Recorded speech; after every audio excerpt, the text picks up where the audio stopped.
பட்டிமன்ற அன்பர்களுக்கு வணக்கம். இன்று செஞ்சியில் உள்ள சீனிவாச பெருமாள் கோவில் பற்றி பார்ப்போம். செஞ்சியில் உள்ள சீனிவாச பெருமாள் கோயில் இந்து மதத்தின் வைணவ பிரிவைச் சேர்ந்த ஒரு வழிபாட்டு தலமாகும். இது ஒரு பழமையான கோயில் மற்றும் செஞ்சியின் கலாச்சார மற்றும் ஆன்மீக பாரம்பரியத்தின் ஒரு முக்கிய பகுதியாகும்.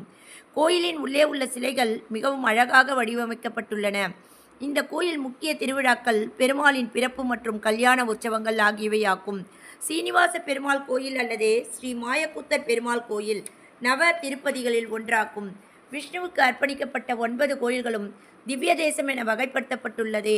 ஆழ்வார்கள் என்று அழைக்கப்படும் வைணவத்தின் 12 கவித்துறவிகள் வணங்கப்படும் விஷ்ணுவின் 108 கோயில்கள். கோயில் சனி ஸ்தலம் என்றும் குறிப்பிடப்படுகிறது. இது சனி கிரகத்தின் தெய்வம். இக்கோயில் 9ஆம் நூற்றாண்டுகளில் ஆழ்வார் மகான்களால் ஆரம்பகால இடைக்கால தமிழ் நியதியான 4000 திவ்ய பிரபந்தத்தின் மகிமைப்படுத்தப்பட்ட விஷ்ணுவுக்கு அர்ப்பணிக்கப்பட்ட 108 திவ்ய தேசங்களில் ஒன்றாகும். அவர் மாயக்கூத்தராகவும் அவரது துணைவியார் லட்சுமியை குழந்தைவள்ளி தாயார் என்றும் வணங்குகிறார்கள். கோயிலில் தினசரி 6 சடங்குகள் மற்றும் 3 வருடாந்திர திருவிழாக்கள் நடத்தப்படுகின்றன.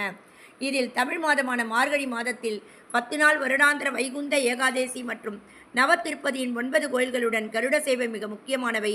இந்த பெருமாள் கோவில் பற்றி பல வரலாறுகள் உள்ளன. அனைத்தையும் ஒரு பதிவில் கூற இயலாது. எனவே சுருக்கமாக அன்பர்களுக்கு கூறியிருக்கிறேன். மேலும் வருகின்ற பதிவில் விவரமாக தெரிவிக்கப்படுத்துகிறேன். கோவிந்த மாதவா கோபால கேசவா அச்சுதன் நரசிம்ம நாராயணாம் ராமா ராகவா ராஜீவலோசனா ராமா ராகவா ராஜீவலோசனா சீதாராமா ஸ்ரீ வெங்கடேசா சீதாராமா ஸ்ரீ வெங்கடே கோவிந்த மாதவ கோபால கேசவா அச்சுதன் நரசிம்ம நாராயணா. என்னுடைய இந்த சேனலை சப்ஸ்கிரைப் செய்து லைக் கொடுங்க. அடுத்த பதிவில் சந்திப்போம். நன்றி, வணக்கம்.